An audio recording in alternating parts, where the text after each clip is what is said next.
El segundo punto del tema es ya la descripción del método científico. Ya hemos dicho que por definición el método científico es el método seguido por la ciencia. Esa es su definición. ¿Qué es la ciencia? El que sigue el método científico. ¿Qué es el método científico? El que sigue por la ciencia. Vale, pero hay que describirlo porque si no estamos en una definición que no sirve para nada. Entonces, el uso del método científico va a distinguir a la ciencia de otras formas de conocer el mundo, como pueda ser las creencias, como decíamos antes. Entonces, la ciencia se basa en el método científico, las creencias se basan en la fe. Es muy importante que tengáis claro que esto no quiere decir ni que esté bien ni que esté mal, ni que sea verdad ni que sea mentira, sino que lo uno es comprobable porque se basa en un método y lo otro no es comprobable porque se basa en la opinión, en la fe. Repito, no lo hace mentira ni lo hace verdad, simplemente lo hace demostrable. Esta es la idea. Entonces, se caracteriza por seguir 5 pasos. 5 pasos que se tienen que dar siempre para poder afirmar que una cosa es una verdad científica. ¿Vale? Y volvemos a lo mismo. Verdad científica no es verdad del todo. Hay verdades que pueden ser científicas y hay verdades que pueden no ser científicas. A mí me gusta el helado de chocolate, es una verdad no científica. ¿Vale? La ley de la gravedad trae todos los cuerpos, es una verdad científica. Las dos son verdades. Una para todos, otra para mí. Una depende de la opinión, es subjetiva, otra no depende de la opinión, es objetiva. Entonces, decía que se caracteriza por tener 5 pasos. El primero es la observación y el planteamiento de la pregunta.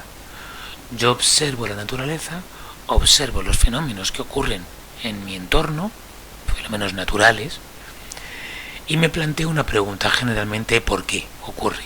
¿Por qué ocurre? ¿O cómo ocurre? Ante esta pregunta yo propongo una explicación. Una explicación basada en algo que me lo haga ver o que me lo haga intuir, pero que no esté seguro, ¿vale?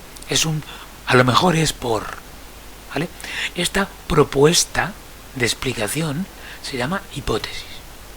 Es decir, una hipótesis es una explicación sin comprobar ante un aspecto que se desconoce de la naturaleza. La hipótesis, si yo me quedara aquí, no sería ciencia porque no he demostrado nada, simplemente he hecho una suposición. ¿Vale? Eso será por tal. Bueno, pues está lloviendo y no se moja el suelo, pues eso es porque el agua no moja. Pues podría ser, pero no lo podemos demostrar. Hay que intentar demostrar. La tercera parte viene a intentar demostrar la hipótesis, que es la verificación. Verificación mediante experimentos. Yo hago experimentos, bien en la naturaleza, bien en el laboratorio, en el que intento comprobar si mi explicación da lugar a resuelve la pregunta. ¿Cómo lo suelo hacer? Pues lo suelo hacer, lo veremos un poco más adelante, aislando de otros factores, dejando solo uno que sea el que me va a resolver el problema.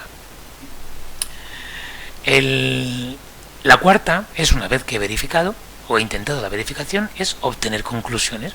Yo puedo obtener la conclusión de que es verdad mi hipótesis o puedo obtener la conclusión de que no es verdad mi hipótesis. Y ya veremos por qué.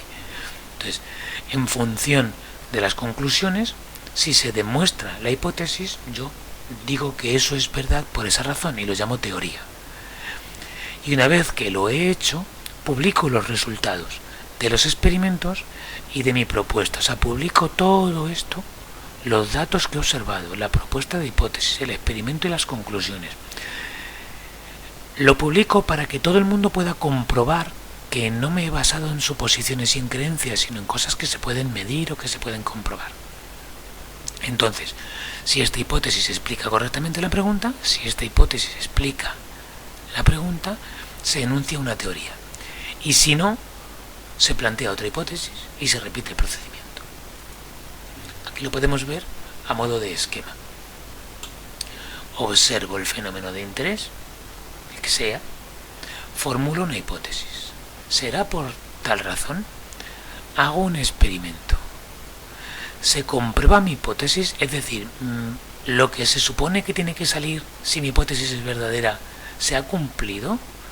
Si es que sí, concluyo y establezco una teoría y la publico. Si no lo demuestra, formulo otra hipótesis y repito. ¿Vale? Entonces yo puedo estar aquí para siempre porque no consiga encontrar la explicación, o llegar a una publicación porque he desarrollado una teoría, porque he encontrado una solución. El apartado 1, la observación, no se puede hacer de cualquier forma.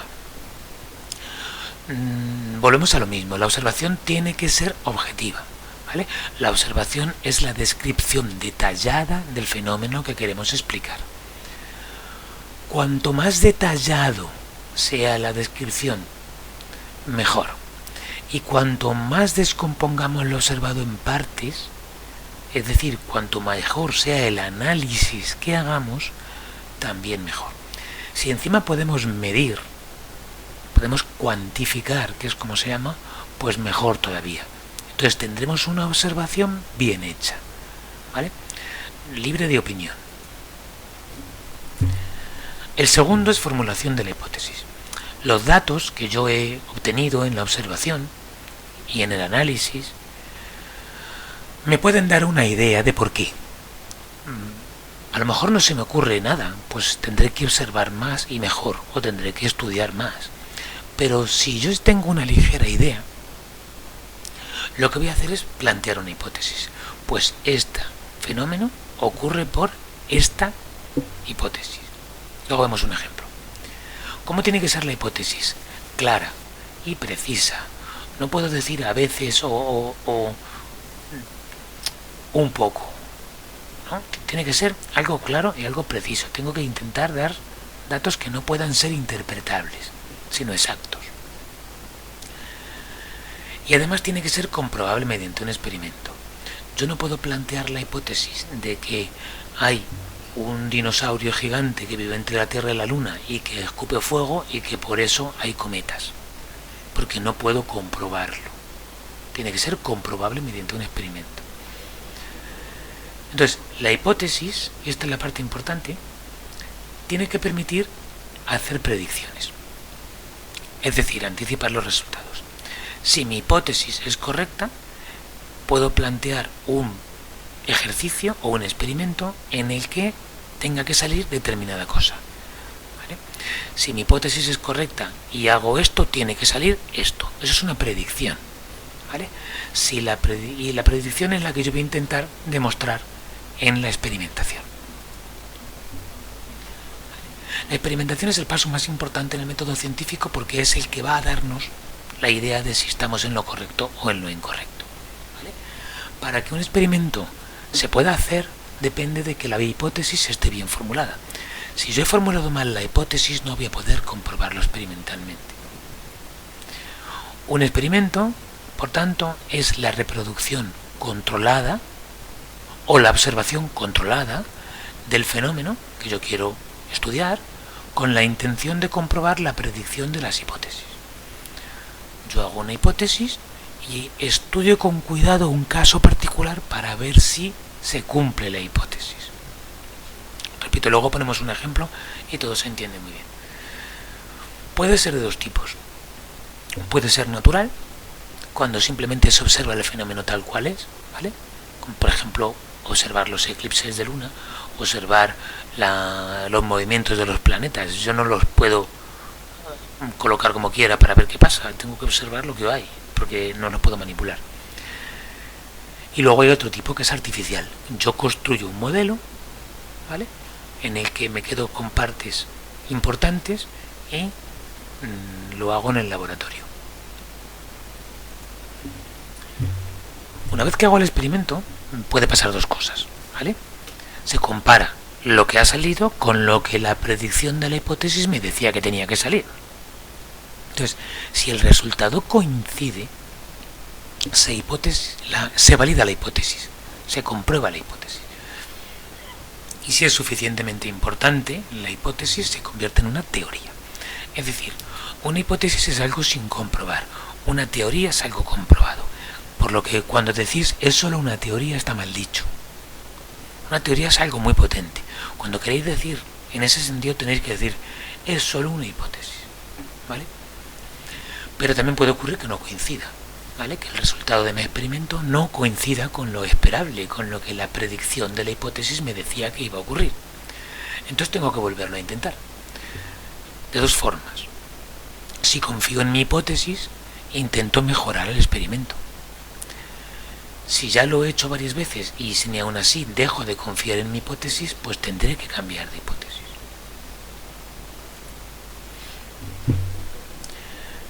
Por último, tengo que publicar los resultados. O sea, una vez que yo demuestro la teoría, tengo que publicar los resultados para que otros científicos puedan comprobar que es verdad, que no miento, que no he tenido en cuenta cosas que existen, que he tenido en cuenta todas las cosas que existen, que he calculado bien, etcétera, para que ellos puedan reproducirlos, para que puedan hacerlos otra vez y comprobar que es verdad. Esto se hace en revistas científicas. Estas revistas tienen que cumplir unas condiciones para que sean fiables, no se puede publicar en cualquier lado. Los artículos tienen que ser admitidos por un comité de expertos, ¿vale? O sea, un comité de expertos que además desconocen quién ha escrito el artículo científico. No lo saben porque lo leen sin nombre. De manera que el hecho de que sea importante o sea desconocido no va a afectar ni negativa ni positivamente. Y por otra parte, que tengan gran distribución internacional. ¿Para qué? Para que en todo el mundo se pueda comprobar, no solo en una parte. Esto antiguamente era muy difícil, ahora se publica a nivel mundial siempre y todo está accesible por internet. Con lo cual, la difusión a nivel internacional es muy alta. Vamos a ver un ejemplo. Tenemos un campo de tomates y el dueño observa, se da cuenta que unas tomateras crecen más que otras. El campo es el mismo y la variedad de tomates también, por lo que la razón no es esa, ¿vale? No es ni el suelo ni son los tomates. Entonces, ¿qué puede ser? Puede ser otra cosa. Entonces, se plantea una pregunta, porque podría no plantearse la pregunta, pues qué mala suerte tengo y ya está, fin de la situación, no hay ciencia. Ahora, si el dueño se pregunta por qué ocurrirá esto, probablemente con la intención de mejorar la plantación de tomates, puede pensar lo siguiente. En este caso, nuestro dueño de los tomates piensa que puede ser la temperatura, ¿vale? Que la distinta temperatura hace que unos tomates crezcan más y otros menos, porque a lo largo de toda la estación, a lo largo de los años, la temperatura va cambiando. Entonces, esta es su hipótesis. La hipótesis es que la temperatura hace que los tomates crezcan de forma diferente. Ya estamos en el paso 2. El paso 3 es el experimento. Entonces va a hacer un experimento controlado. ¿Qué va a hacer? En un sitio en el que pueda manejar la temperatura, por ejemplo un invernadero con distintas salas, va a poner a plantar tomates con distintas temperaturas. Y ocurre lo siguiente. Crece y mide, ¿vale? Entonces, con una temperatura de 15 grados, pone 3 tomateras para que no dependa del tomate. La tomatera 1 crece 53 centímetros, la 2 57 y la 3 58. A 20 grados, en otra sala, crecen 67, 69 y 69. Y en otra, a 25 grados, crecen 81, 84 y 83. Es decir, se hace la media, analiza los datos, ¿vale? Se hace la media entre estos tres, es decir, los sumas y divides entre 3, sale 56 centímetros, bueno, son 0,56 metros, perdón, está mal puesto, serían 0,56 metros o 56 centímetros. Aquí serían de media 68 y aquí sería de media 82. Es decir, cuanto más alta es la temperatura, más crecen los tomates. Por lo tanto, la hipótesis era correcta. ¿Ves?